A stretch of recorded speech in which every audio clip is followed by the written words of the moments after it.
கிழக்கு சூரியன் உதிக்கும் திசை. பூமியானது இத்திசை நோக்கியே சுழல்கின்றது. சூரியனின் ஆற்றில் அறிந்த நமது முன்னோர்கள் இத்திசை சூரிய நமஸ்காரம் செய்தனர். இந்த திசை இந்திர பகவானுக்கு உரிய திசையாகும்.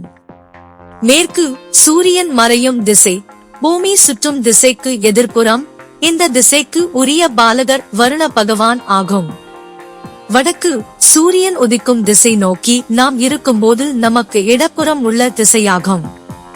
இந்த திசைக்கு உரிய பாலகர் குபேர ஆவார். வாஸ்து சாஸ்திரத்தில் இது மிக முக்கியமானது திசையாக கருதப்படுகின்றது.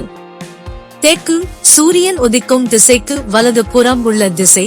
இந்த திசைக்கு உரிய பாலகர் யமன் ஆவார். வாஸ்து சாஸ்திரத்தில் இந்த பாதுகாப்பு ஏற்பாடுகள் பற்றி பல விவரங்கள் கூறப்பட்டுள்ளது. வடகிழக்கு வடக்கும் கிழக்கும் சேரக்கூடிய திசை வடகிழக்கு திசையாகும். இது வாஸ்து சாஸ்திரத்தில் மிக இன்றியமையாத ஈசனுக்கு உரிய தெய்வ சக்தி உடையது. பாலகர் ஈசான்கள். இந்த திசை சரியாக ஓர் இல்லத்தில் அமைந்தால் அனைத்து நலன்களும் குறைவில்லாமல் கிடைக்கும். தென்கிழக்கு தெற்கும் கிழக்கும் சேரும் பகுதி தென்கிழக்கு திசையாகும். அக்னிக்கும் உரியது பாலகர். அக்னிக்கு உரியது பாலகர்.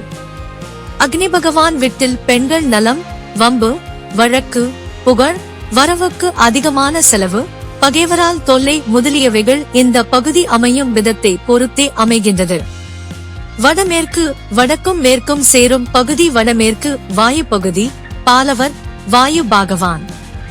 பெண்களின் நலன், திருமண வாழ்க்கை, குணம், நடத்தை, குடும்பத்தின் ஒற்றுமை, செல்வத்தின் அமைப்பு, வழக்கு விவகாரங்கள், புகழ், அரசியல் செல்வாக்கு முதலியவை இந்த திசையை வைத்தே அமைகின்றது. தென்மேற்கு தெற்கும் மேற்கும் சந்திக்கும் இடம் தென்மேற்கு என்று அழைக்கப்படுகிறது. நைருதிக்கு உரியது இந்த மூலை. நைருதி மூலை என்று அழைக்கப்படுகிறது. ஈசனிய மூலைக்கு நேர் எதிர் மூலை இது. ஈசான்யம் ஜனனம் என்றால் இது மரணம். ஈசான்யம் வரவு என்றால் இது செலவு.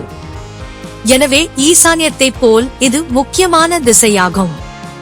இது கன்னி மூலை என்று அழைக்கப்படுகின்றது.